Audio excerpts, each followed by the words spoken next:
శ్రీమాత్రే నమః. లలితా సహస్రనామము 47వ శ్లోకము మరియు అర్థము.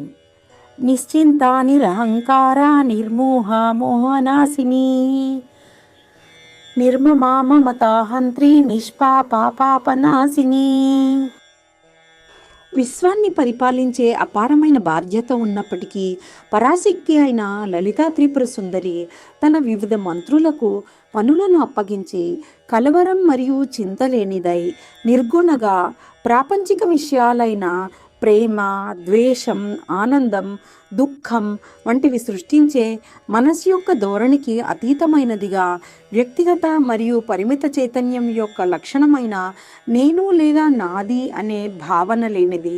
పాపాలు కోరికల నుండి ఉత్పన్నమవుతాయి.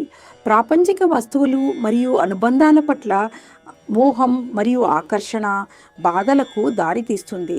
అటువంటి అన్ని కోరికల నుండి విముక్తి పొందినందున అమ్మ స్వాభావికంగా పాపరహితంగా, లోపాలు లేదా మచ్చలకు అతీతమైనదిగా, మోహము మరియు స్వార్థాన్ని నాశనం చేసేదిగా పరిగణింపబడుతుంది. లలితాదేవిని ధ్యానించడం ద్వారా జీవుని పాపాలు తొలగిపోయి జనన మరణ చక్రానికి బంధించే మాయను తొలగించి ఆధ్యాత్మిక విముక్తి మరియు అంతర్గత శాంతి వైపు నడిపిస్తుంది. స్వస్తి.